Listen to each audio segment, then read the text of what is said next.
सदा सत्स्वरूपं चिदानन्दकन्दं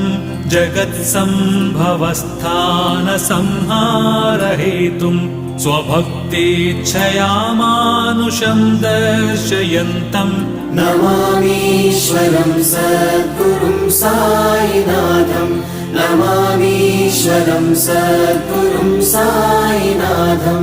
भवद्ध्वान्तविध्वंसमार्ताण्डमीड्यं मनोवागतीतं